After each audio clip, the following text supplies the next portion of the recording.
नहीं, काम बहुत था। सेठ ने दूसरे गांव भेजा था काम के सिलसिले में। झूठ। हमें सब पता है कि आप पूरा दिन क्या काम करते हैं। यहाँ घर में खाने को दाने नहीं है और साहब को अय्याशा करनी होती बाहर। तुम मुझ पर कभी यकीन क्यों नहीं करती? सच बोलोगे तो क्यों नहीं करूंगी यकीन मैं।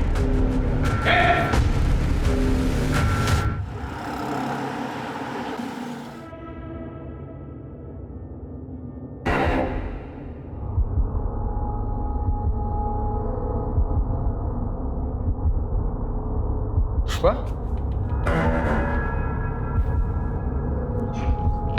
पुष्पा पगला गई हो क्या? हाँ, दरवाजा खोल के सो रही हो? कुछ चोर आ गया तो का चुरा कर लेकर जाएगा वो इस घर में से? है का इस घर में चुराने को? चुप कर, चबर चबर मत कर। भूख लगी, खाने दे। भूख तो हमें भी लगी है, लेकिन कुछ नहीं है खाने को। कुछ नहीं है मतलब? कुछ था ही नहीं बनाने को, तो क्या बनाते हैं हम? अरे किराने वाले से राशन ले आती ना। किराने वाले का इतना उधार हो गया है कि वो अब राशन ही नहीं दे रहा है हमको। तो खाने को नहीं मिलेगा कुछ? क्या कर रही है?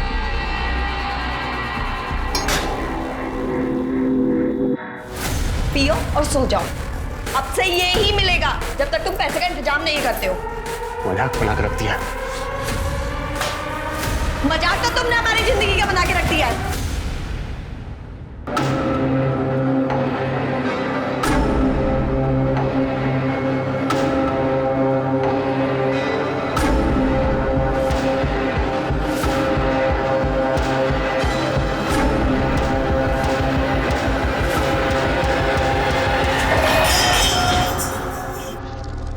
पुष्पा, कहाँ जा रही है? पुष्पा, पुष्पा, रुक! ए पुष्पा, रुक!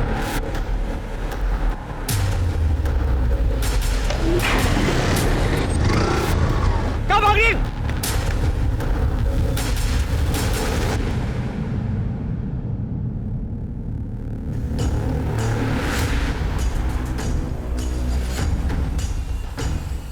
सर, गुमशुदगी की रिपोर्ट लिखवानी है सर। पुष्पा नाम है सर, 28 साल की है। 2 दिन हो गए सर गायब हुए। और आप कौन है? क्या लगते हैं इनके? सर ये जानने वाली बहन की तरह है सर। ये तो शादीशुदा लगती है। हाँ सर। तो इनके पति का है, वो क्यों नहीं आया कंप्लेंट लिखवाने? सर इनके पति का नाम लल्लन है। दिल्ली में छोटा सा बिजनेस है सर, तो चिलकाना और गुल्ली गांव आना जाना होता रहता है। वो यहाँ इसलिए नहीं आया क्योंकि पुष्पा ने लल्लन को छोड़ दिया सर। वो सरपंच है ना सर, प्रताप यादव, गुल्ली गांव के, उनसे शादी करने वाली थी। लेकिन 2 दिन पहले मुझे रात को कॉल आया कि पुष्पा। हेलो हेलो अखिलेश, तुम हमें लेने आ सकते हो? अभी? हाँ अभी, जल्द से जल्द प्लीज। हुआ क्या है पर? अखिलेश, हमने फैसला किया है कि हम प्रताप यादव से शादी नहीं करेंगे। क्या हुआ? वो हम तुम्हें मिलने के बाद बताएंगे। प्लीज हमें लेने आ जाओ, 9 बजे तक आ जाओ। हाँ ठीक है, मैं इंतज़ार करता रहा था, लेकिन वो आई नहीं। मैंने फ़ोन भी किया लेकिन फ़ोन अब तक बंद आ रहा है। अगले दिन मुझे दिल्ली जाना था तो मैं चला गया। वापस आने के बाद मैंने बहुत कोशिश की, लेकिन वो ना ही प्रताप यादव क्या है, ना ही लल्लन सिंह क्या है। लेकिन ये प्रताप यादव की तो 2 दिन पहले शादी हो गई है ना? हाँ सर, किसी और से की। मैं ज़्यादा नहीं जानता सर, आप प्लीज़ पता लगाइए ना कि कहाँ है।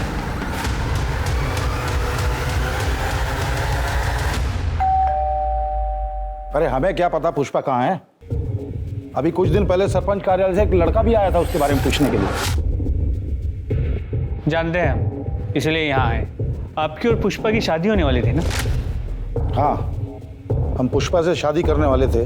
वो अपने पति से तलाक दे के हमारी मदद के लिए आई थी, लेकिन शादी से 1 दिन पहले वो गायब हो गई। हम ये शादी नहीं करना चाहते, इसलिए हम अपने पति के पास वापस जा रहे हैं। क्या? तुम मेरे साथ ऐसा कैसे कर सकती हो? पुष्पा मेरी... हेलो हेलो। लेकिन अखिलेश ने बताया कि वो लल्लन के पास वापस नहीं गई। तो गई होगी कहीं।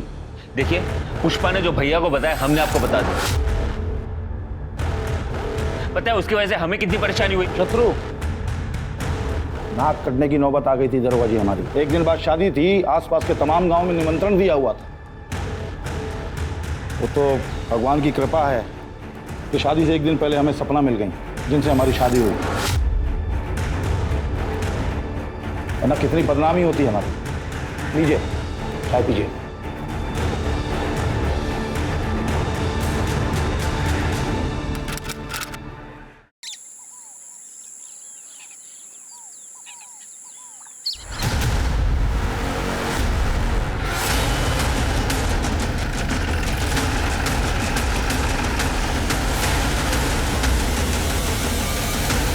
सर उस तरफ चल दिखा। पूजा जरा चेक करो। गुप्ता आसपास चेक करो। सर बॉडी को देख के इसकी उम्र तो नहीं बता सकता, लेकिन लड़की यंग ही होगी। सर ये कहना भी मुश्किल है कि ये मर्डर है भी या नहीं। पूजा जरा इसका हाथ देख, ये अंगूठी निकालो इसका। शर्मा तुम्हें याद है दिसंबर के महीने में हमारे थाने में एक औरत की मिसिंग कंप्लेंट दर्ज हुई थी। वो सरपंच जिसकी शादी होने वाली थी, जिसकी बीवी शादी से एक दिन पहले भाग गई थी, उस औरत की तुम्हारे फोन में उसकी फोटो होगी, जरा मैच करके देखो। सर है, जरा जूम करो इसके हाथ पे, इसकी अंगूठी पे, और इस अंगूठी से मैच करो। एग्जैक्टली वही है। सर अंगूठी देख के तो ऐसा लगता है कि पुष्पा की है, पर हाँ कंफर्मेशन के लिए हम उसकी फैमिली से डीएनए मैच कराना चाहते हैं। उसके किसी फैमिली मेंबर को जानते हो? नहीं सर मैं तो नहीं जानता, लेकिन लल्लन जानता होगा सर।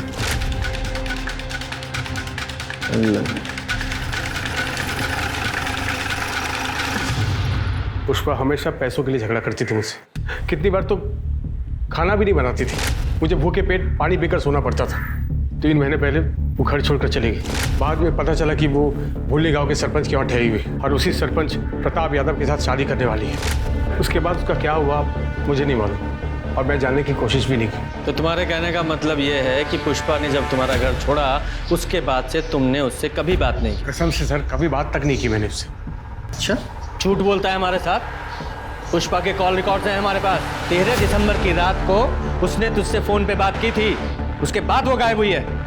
हाँ सर, एक कॉल आया था मुझे। मैं हेलो हेलो बोल रहा था, लेकिन सामने से कोई आवाज़ नहीं आ रही थी, तो मुझे लगा कि कॉल अचानक कट गया। और फिर तेरी कोई बात नहीं, तूने कॉल बैक भी नहीं किया? हाँ मैंने दोबारा कॉल नहीं किया, क्योंकि मुझे इस बात का गुस्सा है कि वो मुझे छोड़ कर गई है। लेकिन आप ये सब क्यों पूछ रहे हैं? क्या मिल गई क्या आपको? वो नहीं मिली है, लेकिन एक औरत की लाश मिली है। क्या? और हमें शक है कि वो पुष्पा की हो सकती है। लाश? शर्मा जरा वो अंगूठी दिखाओ, जरा ये अंगूठी देखो और बताओ पुष्पा की है क्या ये? ऐसी अंगूठी पुष्पा भी पहनती थी।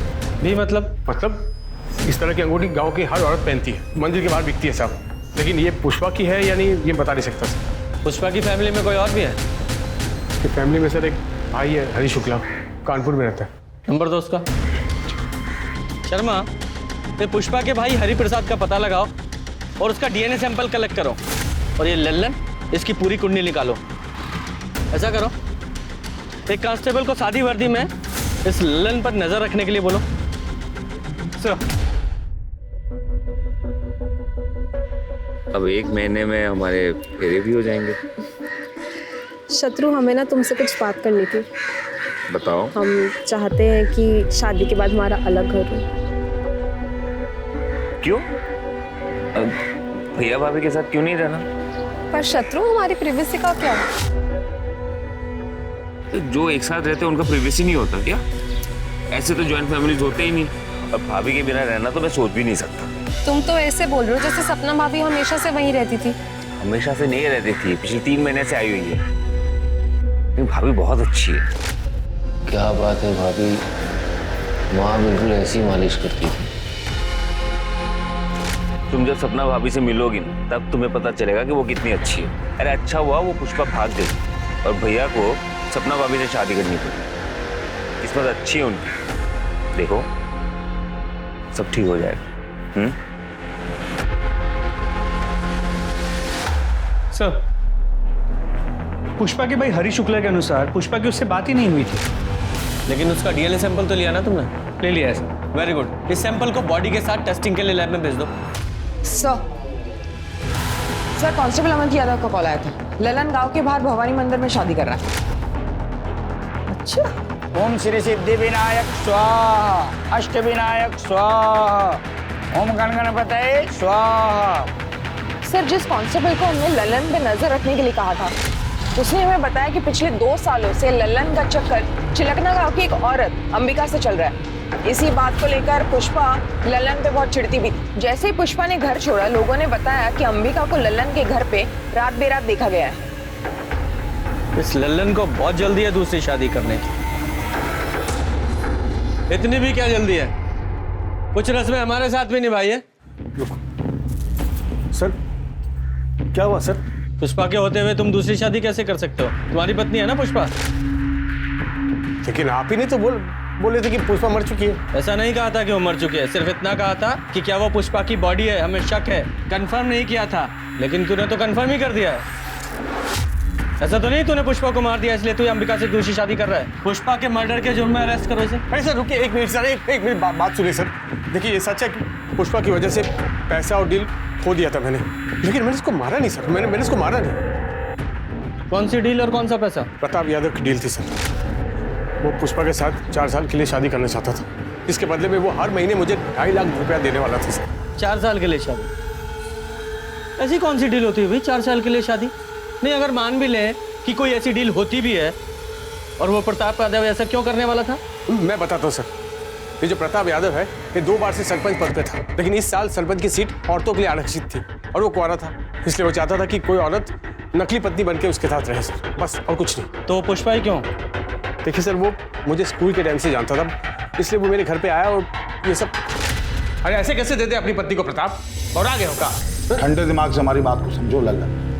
देखो हम तुम्हारे बचपन के स्कूल के दोस्त हैं, हमको मना कर रहे हो तुम? वैसे भी हमको एक औरत चाहिए जिसे भूलने गाँव में कोई नहीं जानता। अरे नकली शादी है, डील है डील। अरे कैसे हम अपनी पत्नी को तुमको दे दे? कुछ भी। हम तैयार है जी। क्या बात कर रही हो? बोरा तो आप गए जो घर आई लक्ष्मी को मना कर रहे हैं। तो उसके लिए हमारी गृह लक्ष्मी को किसी गैर मर्द के साथ भेज दे, उसके साथ सुला दे क्या? अरे क्या बोल रहे हो? नकली शादी है, हाथ भी नहीं लगाएंगे पुष्पा को हम। अलग कमरे में रखेंगे उसको, बस पब्लिक के सामने हमारे साथ रहना पड़ेगा और सरपंची का काम सिखा देंगे इसको हम। बिल्कुल चिंता मत करो। हैं? हाँ बोलो। हम तैयार है प्रताप जी। बताइए कब करनी है नकली शादी? बहुत बढ़िया, ये हुई बात। अरे सुनो पकड़ो। आप प्रताप 1.5 लाख रुपए रखो पैसा, और सुनो बस एक काम करना है कि 4 साल तक पुष्पा को फोन नहीं करोगे तो। हाँ ठीक है, तैयारी करो। पुष्पा के अंदर पैसों का लालच भरा पड़ा था सर। पैसे को देखते ही नीयत खराब हो जाती थी उसकी। एक दिन पैसा लेकर भाग गए मेरे घर से सर। कहाँ भाग गई? किसके साथ भागी वो? कौन था वो आदमी? चेहरा ठीक से देख नहीं पाया, हेलमेट पहना हुआ था, लेकिन बाद में मालूम पड़ा कि वो प्रताप यादव के घर पे है, उसके साथ शादी करना चाहती है। तो अखिलेश ने तुझे यह नहीं बताया कि पुष्पा ने प्रताप के साथ शादी नहीं की है, वो वहां से भी भाग गई है? हाँ बताया था सर उसने, लेकिन वो यहाँ भी नहीं आई। शायद वो बाइक वाले के साथ भाग गई होगी। उसे वैसे भी मेरी नहीं पड़ी सर। मैं इसके बारे में क्यों सोचूं सर, और क्यों ना करूं मैं दूसरी शादी? बताइए मुझे। नहीं, कहानी तूने अच्छी सुनाई है। कहीं ऐसा तो नहीं है कि पुष्पा ने तुझे फोन किया हो कि मैं प्रताप के साथ शादी नहीं कर रही हूँ, अपने घर वापस आ रही हूँ? तुझे तो अंबिका के साथ शादी करनी थी तो तू डर गया। अरे अगर वो आ जाएगी तो इसके साथ शादी कैसे करेगा, इसलिए तूने उसे रास्ते से हटा दिया, सीधा मार ही डाला उसे। भुल्ली गांव के बाहर जो लाश मिली है वो पुष्पा की है ना, वहीं मारा ना तूने उसे? कसम से बोल रहा हूँ, मुझे नहीं पता, मैंने उसको नहीं मारा सर। वो तो हम पता लगा ही लेंगे कि किसने मारा है, जब तक केस सॉल्व नहीं हो जाता गांव के बाहर नहीं जाएगा तू। और हाँ, ये दूसरी शादी करने की भी जरूरत नहीं है, समझ गया? वरना तेरी बारात थाने से निकालूंगा मैं।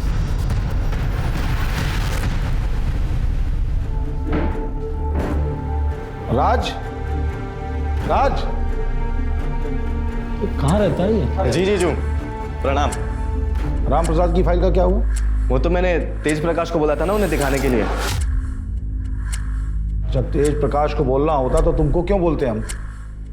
जीजू पर वो तो मैंने। हमारे जीजू होने का फायदा मत उठाओ। वैसे भी पूरे गांव में सपना की सरपंची का डंका बजाते फिरते हो। कायदे में रहोगे तो फायदे में रहोगे। जी जीजू। कैसे हो भैया? नमस्ते भाभी। नमस्ते। जब भैया वो ट्यूबवेल वाले केस में शास्त्री जी मान गए। देखा, सीखो इनसे कुछ। हमारे भाई होने के नाते अकड़ सकते हैं, लेकिन नहीं, जो काम हम इनको बोलते हैं पूरी ईमानदारी से पूरा करते हैं, किसी दूसरे पे थोपते नहीं है, समझे? जीजू पर वो काम मैं। सही तो कह रहे हैं, कुछ सीखो शत्रु से। पर नहीं, तुम्हारे दिमाग में तो गोबर भरा है। अब खड़े क्या हो, जाओ यहाँ से। शत्रु, आज तुम्हारी शादी के कार्ड छपके आ जाएंगे और आज हम तुम्हारी पसंद का खाना बनाएंगे। जी भाभी। चले जी।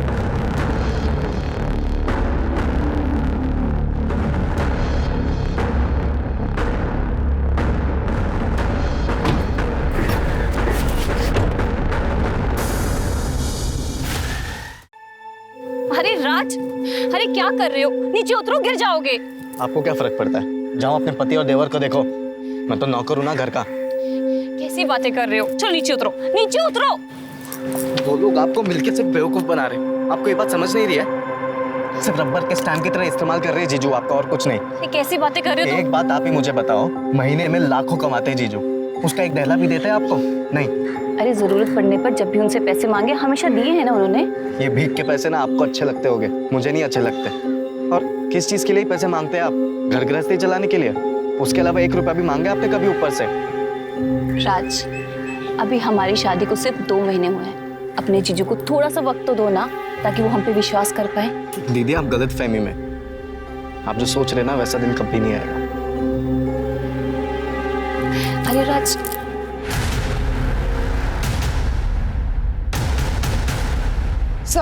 सर हमने प्रताप के बारे में पता किया तो उसका राइट हैंड तेज प्रकाश एक हिस्ट्री शीटर है। उसकी बीवी राजेश्वरी प्रताप के घर नौकरानी का काम करती है। सर पड़ोसी उससे पूछताछ की तो एक पड़ोसी कमली सिंह ने हमें बताया कि राजेश्वरी को भूषण ज्वेलर्स के यहाँ पे चांदी के बर्तन बेचते हुए देखा है मैंने। तो राजेश्वरी ने चोरी की। जब मैंने उससे पूछा तो उसने बताया कि प्रताप भैया ने उसे गिफ्ट दिए थे। गिफ्ट? हाँ, पहले भी मैंने ऐसे गिफ्ट बेचते हुए दुकान पर उसको देखा है, लेकिन लगता है जब से सपना भाभी आई है उसे गिफ्ट मिलना बंद हो गया है। ये राजेश्वरी और प्रताप यादव, इन दोनों का कोई चक्कर है क्या? सर कमली ने कुछ खुल के नहीं बताया। उसने नहीं बताया तो सीधे राजेश्वरी से पूछते।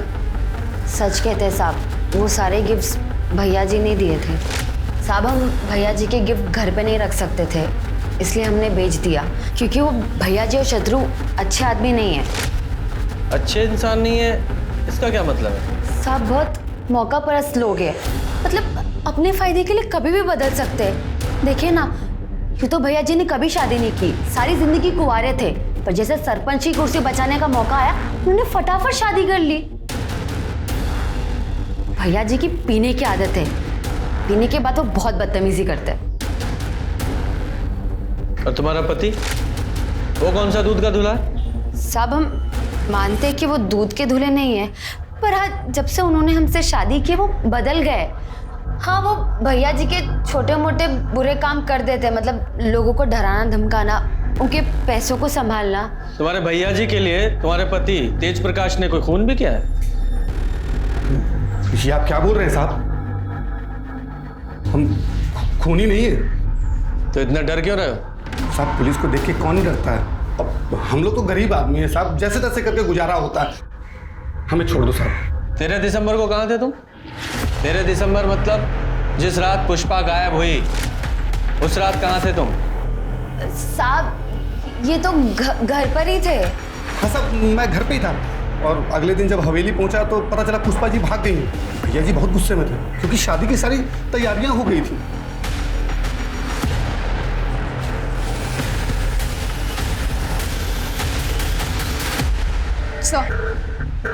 सर डीएनए रिपोर्ट आ गई है। बॉडी का डीएनए पुष्पा के भाई हरी शुक्ला से मैच हो गया। तो मतलब साफ है बॉडी पुष्पा की ही है। सर और सर पोस्टमार्टम रिपोर्ट के हिसाब से पुष्पा की मौत 13 दिसंबर के रात को ही हुई थी। और इस अखिलेश ने हमें बताया था कि पुष्पा का 13 दिसंबर की रात को 8 बजे फोन आया था और 9 बजे दोनों मिलने वाले थे, लेकिन पुष्पा अखिलेश से मिलने पहुंची ही नहीं, मतलब तब तक वो मर चुकी थी। सवाल तो वहीं का वहीं है कि उसे मारा किसने? सर लल्लन? मुझे नहीं लगता। मैंने लल्लन और अंबिका की मोबाइल की लोकेशन चेक की। उस रात दोनों की मोबाइल की लोकेशन ना तो जंगल के पास की थी और ना ही भूलनी गाँव। दोनों की लोकेशन लल्लन के घर के पास की ही थी। लेकिन ये भी तो हो सकता है लल्लन ने पुष्पा को मारने के लिए किसी को सुपारी दी हो, क्योंकि पुष्पा न सिर्फ किसी और की बीवी बनने के लिए तैयार हो गई थी, बल्कि लल्लन ने जो डील का पैसा एडवांस में लिया था 1.5 लाख रुपया, वो भी लेकर भाग गई थी। इस लल्लन के पास पुष्पा को मारने का सबसे स्ट्रॉन्ग मोटिव है। इसे अरेस्ट करो। तब तक मैं प्रताप यादव से जरा पता करता हूँ कि पुष्पा के बारे में उसने हमसे झूठ क्यों बोला।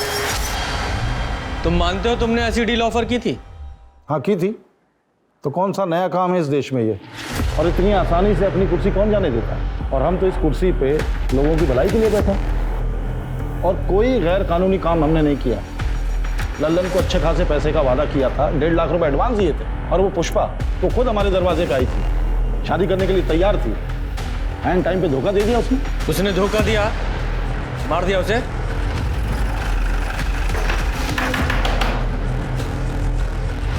सर आप ले चलो इसे। लेकिन क्यों सर? मैंने क्या किया सर? पुष्पा का मर्डर। एक मिनट सर, मैंने पुष्पा को नहीं मारा सर। आप प्रताप और शत्रु से पूछे ना, उन्होंने मारा होगा सर। हमने कहा ना कि पुष्पा की मौत से हमारा कोई लेना देना नहीं है। क्या हुआ था उस रात? देखिए, हम पुष्पा से मिलने उसके कमरे में गए तो पुष्पा हमें नहीं मिली, तो पूरे घर को ढूंढा हमने, वो कहीं नहीं मिली। फिर बाद में पुष्पा का फोन आया, उसने बोला कि वो हमसे शादी करने को तैयार नहीं है, इसलिए घर छोड़ के गई है। उस रात तुमने पी रखी थी? ये कैसा सवाल कर रहे हैं आप? हमने सुना है तुम रोज पीते हो और पीने के बाद जरा ज्यादा ही तरन्नुम में आ जाते हो और बदतमीजी करने लगते हो सकता है उस रात तुमने उसके साथ करने की कोशिश की, उसने विरोध किया तो मार डाला उसे। हम मानते हैं कि हम रोज शराब पीते हैं, लेकिन हम किसी औरत के नजदीक नहीं जाते, यहां तक कि हम किसी को छूते तक नहीं है। चाहे तो आप सपना से पूछ लीजिए। अपनी पत्नी को भी नहीं छूते?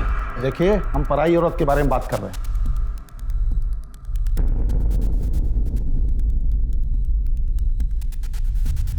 तेरह तारीख को कहाँ था तू? मंगेतर के साथ फिल्म देखने गया था सहारनपुर में। वहीं पे खाना खाया और 11 बजे घर वापस आ गया। सपना जी। जी। पुष्पा को जानती हैं आप? जी नहीं।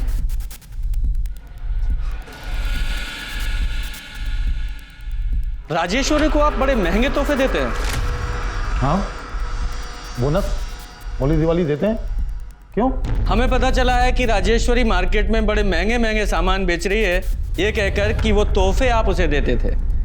अपना लॉकर, अपना सामान जरा चेक कर लीजिएगा।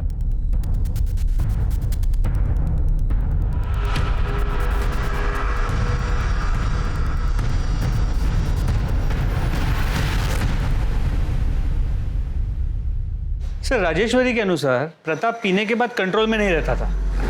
हाँ, लेकिन जब हमने प्रताप से पूछताछ की थी तो उसने बताया था कि उसने किसी भी औरत के साथ कभी भी कोई बदतमीजी नहीं की। और सपना ने उसकी हाँ में हाँ मिलाई थी। कहीं ये सपना प्रताप की टेम्परेरी बीवी तो नहीं है, जैसे कि पुष्पा होने वाली थी? हो सकता है सर। तो गांव में जाकर पता करो, इस प्रताप ने कभी किसी गांव वाली औरत के साथ कोई बदतमीजी की थी क्या? सर मैडम, वो तो किसी औरत की तरफ नजर उठाकर देखते तक नहीं थे। मुझे बहुत गर्व है कि मेरा बेटा प्रताप भैया जी को अपना आदर्श मानता है। अरे गांव वालों के हिसाब से ये प्रताप यादव भगवान के समान है, तो इस राजेश्वरी ने हमें कौन से प्रताप के बारे में बता दिया? शत्रु और हमने पूरे घर के सामान को चेक किया। ये रही वो लिस्ट जो तुमने पिछले कुछ दिनों में चुराई है। भैया जी, इसमें कोई गलती नहीं है। ये सारा सामान हमने चुराया था पैसों के लिए। हमें माफ कर दीजिए भैया जी। दोबारा अपनी शक्ल मत दिखाना। मैं निकल जाओ। सर, हो सकता है प्रताप में कोई कमी ना हो, लेकिन ये नई सरपंच सपना यादव, उसके बारे में ऐसे नहीं कह सकते, क्योंकि प्रताप से पहले उसकी शादी अमर शर्मा नाम के एक आदमी से हुई थी। ठीक है, अमर और सपना इन दोनों से अलग अलग बात करते हैं। हाँ सर, मैं ही हूँ सपना का अभागा पति अमर शर्मा। अभागा? अरे अपनी बीवी को छोड़ दिया, फिर भी खुद को अभागा बता रहे हो? नहीं सर, मैंने उसे नहीं छोड़ा, उसी ने मुझे छोड़ दिया। जैसे उसे पता चला कि वो प्रताप किराए की बीवी के साथ सरपंच की कुर्सी भी दान पे दे रहा है, उसने मुझे छोड़ दिया। प्रताप को कैसे जानते हो तुम? सर, प्रताप कभी मेरा दोस्त हुआ करता था, लेकिन जैसे उसे पता चला कि मैं कंगाल हो गया हूँ तो उसने मुझसे दोस्ती खत्म कर दी। लेकिन सपना बीच में आ गई। उसने बिना किसी शर्त के उसकी बात मान ली और मुझे छोड़ दिया। तो और क्या करती सर? दूसरे आदमी से शादी करना ही बेहतर था बजाय अपनी जान लेने के। अमर को शराब पीने की बहुत बुरी लत है। रोज शराब पीने के बाद वो मुझे मारता पीटता था। मैं तो अपनी ज़िंदगी ख़त्म कर देना चाहती थी। जब प्रताप जी की मुझे डील मिली तो मुझे वो मेरी हर समस्या का हल लगी, इसलिए मैंने डील एक्सेप्ट कर ली। सर, इसमें मैंने क्या गलत किया? और अमर तलाक के पेपर पे साइन कर चुका था। तलाक के पेपर थे? नहीं सर, वो तलाक के पेपर कैसे हो सकते हैं? वो प्रताप ने तो मुझे बोला था कि वो डील के पेपर थे। सर, मैं बहुत पढ़ा लिखा नहीं हूँ, मुझे नहीं पता कि उन कागजों में क्या लिखा था, और प्रताप ने मुझसे बोला भी था कि वो पेपर मुझे वापस लौटाएगा, लेकिन नहीं लौटाया उसने। और ऐसा कोई एग्रीमेंट साइन नहीं हुआ था। और रही बात तलाक की, तो उसका फैसला 1-2 दिन में आ जाएगा। आप लोग चाहें तो तहसीलदार के ऑफिस में जाके पता कर सकते हैं। और आज के बाद हमारी गैर मौजूदगी में हमारी पत्नी से बातचीत करने मत आइएगा। आप लोग जा सकते हैं, प्लीज।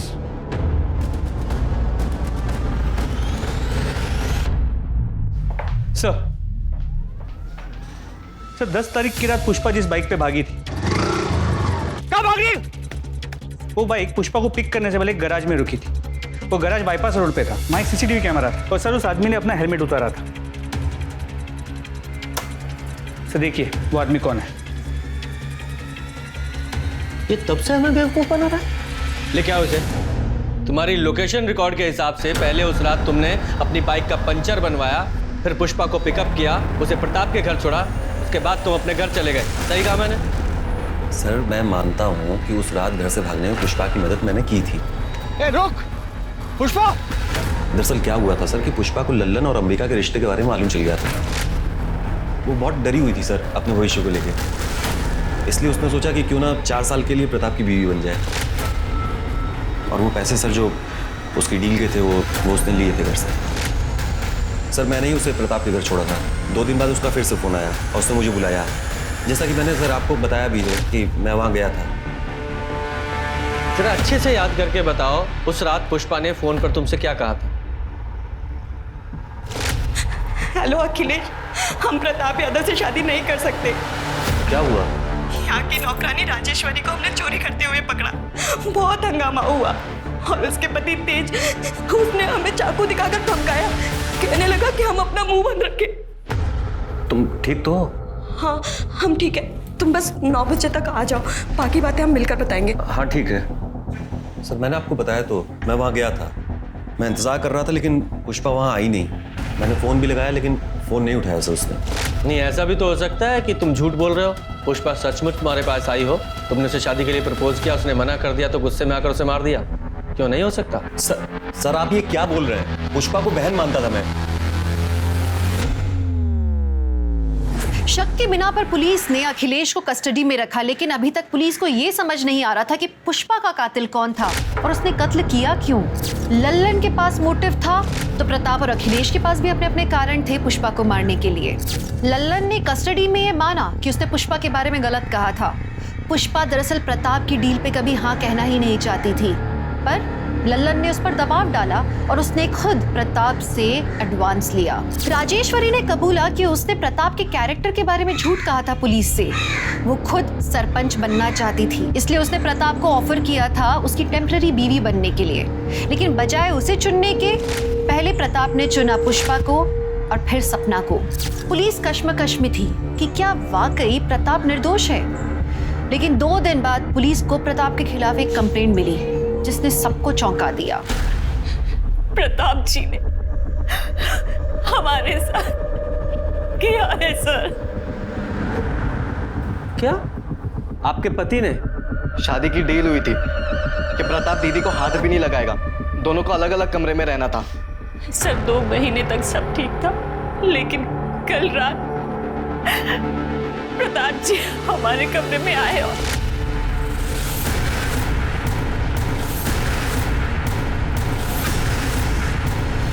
झूठ बोल रही है वो सपना, दिमाग चल गया उसका। तो तुमने सपना के साथ जबरदस्ती नहीं की? जी बिल्कुल नहीं। कल रात पीने के बाद जब हम अपने कमरे पे जा रहे थे तो अरे कुछ मदद करें आपकी, कहीं चोट लग जाएगी आपको। नहीं जरूरत नहीं है, हम चले जाएंगे। कैसी बातें कर रहे हैं? हमें अपना फर्ज तो निभाने दीजिए, पत्नी है हम आपकी, संभाल के। Thank you thank you thank you. वो सपना हमें खुद फंसा रही है। वो क्यों फंसाएगी? वो भी अपने ही पति के इल्जाम में। शायद उसको कोई भड़का रहा होगा। कौन? उसका नकारा भाई राज, वो भड़का रहा होगा उसे। कौन किसे भड़का रहा है और कौन छुपा रहा है वो तो हम पता लगा ही लेंगे। फिलहाल तो हमने सपना को मेडिकल के लिए भेजा है। प्रताप झूठ बोल रहा है सर, हम तो सिर्फ नाम के सरपंच हैं, एक रबर स्टैंप है। हमें कब क्या कैसे करना है इन सब का फैसला प्रताप जी करते हैं। और सर दोनों ही सूरतों में तो बदनामी हमारी ही होगी, हमें तो हमारी जान जाने का भी खतरा है। कहीं हमारे साथ भी वो ना हो जाए जो पुष्पा के साथ। आपका कहने का मतलब है कि प्रताप ने पुष्पा को मारा? हमें नहीं पता सर, हम कुछ नहीं जानते। प्रताप है, ये इतना पावरफुल आदमी है कि इसके लिए कुछ भी नामुमकिन नहीं है। और वो तेज और शत्रु उसके एक आवाज पे कुछ भी करने के लिए खड़े हो जाएंगे। सर प्लीज आप दीदी को प्रोटेक्शन दे दीजिए। देखिए, इनकी मेडिकल रिपोर्ट आने तक हम ऐसा नहीं कर सकते, हमें रुकना पड़ेगा। सर पर दीदी सरपंच है, आप इतना तो कर ही सकते हैं। रहने दो राज, पुलिस को अपना काम करने दो, तब तक हम अपनी रक्षा खुद ही करेंगे। Thank you. Sorry. Medical report से ये पता चला कि सपना एक्टिव थी, लेकिन का कोई साइन नहीं मिला। तो या तो इसका मतलब ये था कि ये रिश्ता दोनों की रजामंदी से हुआ, या फिर सपना ने खुद को सरेंडर किया प्रताप के आगे डर के मारे। तो क्या सपना के साथ मैरिज हुआ था, जो असल में एक शादी थी ही नहीं, सिर्फ 4 साल की डील थी। पुलिस प्रताप को लेके एक और बार कंफ्यूज हो गई थी, क्योंकि सपना प्रताप के खिलाफ फिर से कंप्लेंट लेके पहुंची कि प्रताप ने उसे मारने के लिए गुंडे भेजे थे जब वो सरपंच ऑफिस से निकलकर घर वापस जा रही थी। सपना ने जहां एक तरफ अपनी चोट के निशान पुलिस को दिखाए, वहीं दूसरी तरफ ये भी बताया कि गुंडों ने उसे प्रताप की बदनामी न करने की हिदायत दी थी, और उनमें से एक की आवाज तेज प्रकाश जैसी थी। अरे हमने कोई अटैक नहीं किया इनके ऊपर, और हम कल पूरी शाम भैया जी के साथ ही थे, तो हम कैसे अटैक कर सकते हैं? सर ये तो एक दूसरे का ही साथ देंगे ना। शांत खड़ा रहे, ज्यादा गर्मी मत दिखा वरना यही ठंडा कर दूंगा। आधा कुर्सी के लिए ये सब डील मत करो, आपने मेरी एक नहीं सुनी। अभी देखिए भैया आपको कभी चोट नहीं पहुंचा सकते, लेकिन आपकी ये हालत मुझसे देखी नहीं जा रही। मेरे तरफ से जो कुछ भी होगा ना मैं करूंगा।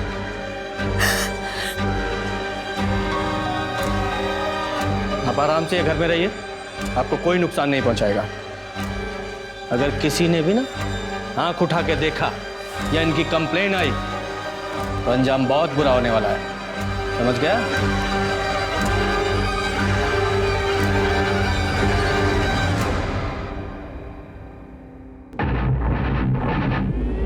भाभी अंदर आ जाओ। हाँ आ जाओ। ये दवाई लेके आया था मैंने, आपके दर्द में आराम मिल जाएगा, लगा दूं? सर लोकल न्यूज़ देखिए। क्या हुआ? सर लगाइए तो।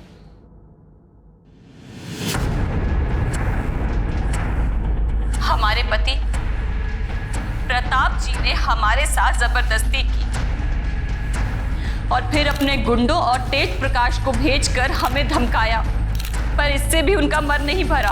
अभी 2 दिन पहले उनके छोटे भाई शत्रु ने हमारे साथ जबरदस्ती की। हमारे कमरे में मेरे घाव पर मरहम लगाने के बहाने उसने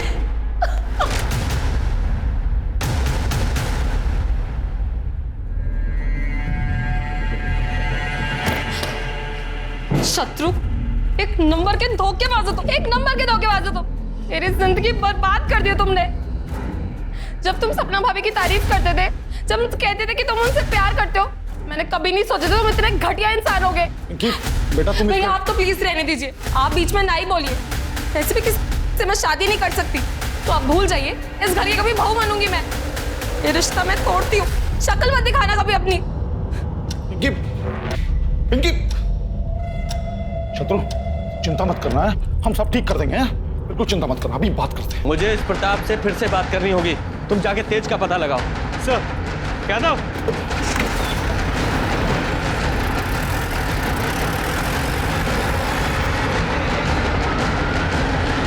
क्या चल रहा है? सर वो सपना जो बोल रही है झूठ बोल रही है। वो तेज कहाँ है? तेज कहाँ है? बोलो शर्मा। सर ये तेज प्रताप घर पे नहीं है। राजेश्वरी ने बताया कि प्रताप के कहने पे वो सपना को गया। सर मैं सपना का फोन बार बार ट्राई कर रहा हूँ, लेकिन उसका फोन नॉट रीचेबल आ रहा है। ठीक है। तेज कहाँ है? हमको क्या मालूम? अरेस्ट करो इसे और जरा चेक करो। सर 1 मिनट यहाँ आइए।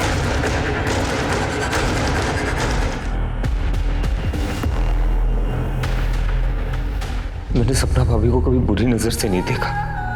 अरे वो तो मेरे लिए माँ समान थी। उनकी गलत इल्जाम ने मेरी जिंदगी बर्बाद कर दी। मैं फिर भी लड़ने के लिए तैयार था। पिंकी ने मुझसे रिश्ता तोड़ दी। अब मेरे लिए जीने का कोई मतलब नहीं है भैया, मुझे माफ कर दो। शत्रु! हाँ बोलो सर। फर्टिलाइजर प्लांट के पास एक बॉडी मिली है, मैं वहीं जा रहा हूँ। ठीक है, पहुंचता हूँ। सर बॉडी तेज प्रकाश की, सिर के पीछे किसी भारी चीज से वार किया गया है। और सर इसकी पॉकेट से ये टूटा हुआ मोबाइल फोन मिला। हाँ। और ये लॉकेट यहाँ पास में ही पड़ा हुआ मिला।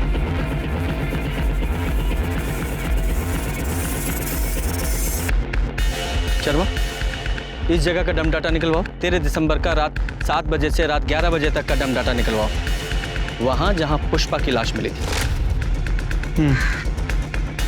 क्योंकि ये लॉकेट मैं पहचानता हूं किसका है।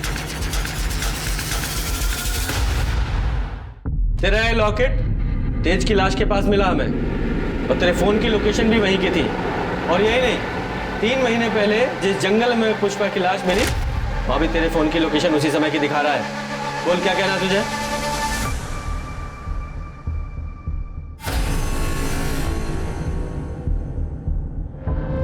क्योंकि ये लॉकेट मैं पहचानता हूं किसका है।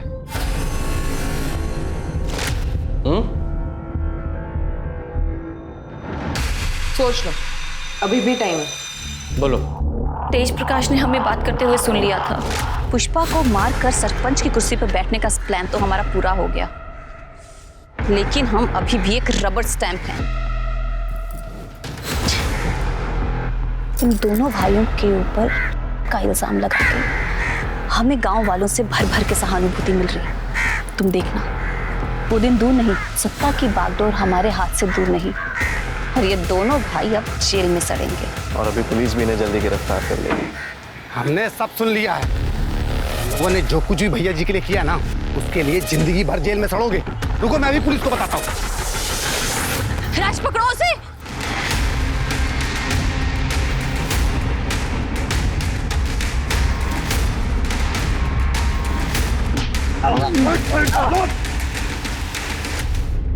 और पुष्पा को क्यों मारा? प्रताप की टेम्पररी बीवी का सपना मेरे पति अमर ने यह कहकर ठुकरा दिया कि मैं गैर मर्द के साथ कैसे रह सकती हूँ। बेवकूफ था वो।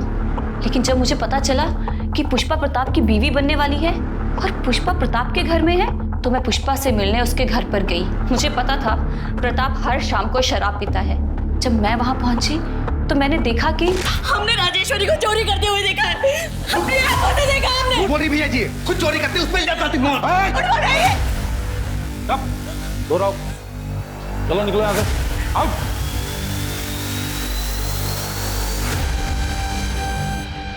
चिंता मत करो, हम हैं तुम्हारे साथ। अरे हम, आप हमें छू नहीं सकते हैं। सॉरी पुष्पा। मैं पुष्पा के कमरे में गई और उसे मैंने बताया कि प्रताप शराब पीने के बाद एक अलग आदमी बन जाता है। मैंने कहा था ना तुम्हें, देख लिया ना अपनी आंखों से। पर उन्होंने वादा किया था कि वो हमें कभी नहीं छुएंगे। पुष्पा, कोई भी आदमी इस बात पे कायम नहीं रह सकता, और प्रताप जैसा आदमी जिसके पास सत्ता की कुर्सी है, पावर है, वो तो कभी भी नहीं। देखो पुष्पा, अगर तुम अपनी इज्जत बचाना चाहती हो तो चली जाओ यहाँ से। ना जाने कितनी ही औरतें इसकी दरिंदगी का शिकार हुई हैं, और इन आदमियों को क्या है, इनको तो रोज कोई ना कोई चाहिए। हाँ, तुम सही कह रही हो। देखो, हम तुम्हें घर छोड़ देते हैं, हम बाहर तुम्हें मिलेंगे, तुम अपना सामान जल्दी से पैक कर लो। हेलो अखिलेश। मैंने राज को पहले ही गाड़ी तैयार रखने के लिए बोला था। पुष्पा, तुमने बहुत सही फैसला किया। तुम हमको ना गांव के बाहर ही छोड़ देना। ठीक है, तुम एक काम करो, अब प्रताप जी को फोन करके बोल दो कि तुम उनसे शादी नहीं करना चाहती, ताकि वो तुम्हारा पीछा ना करे। हेलो, हम बोल रहे हैं, हम ये शादी नहीं करना चाहते, इसलिए हम अपने पति के पास वापस जा रहे हैं। क्या तुम मेरे साथ ऐसा कैसे कर सकती हो? Hello hello Pushpa.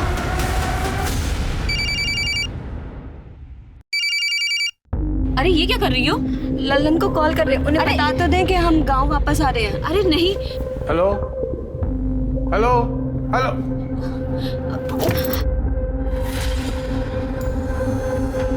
फेंक दिया, के कपड़े जला दिए और 1.5 लाख रुपए मैंने अपने पास रख लिए और फिर हमने गाड़ी को अच्छे से साफ करके उसे बेच दिया।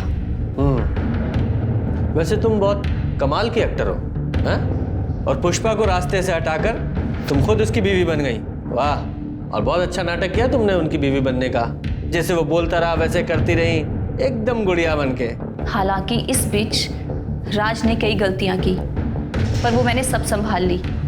मैं बस अपना समय काट रही थी। प्रताप और शत्रु के खिलाफ जो तुमने कंप्लेन की थी वो झूठी थी।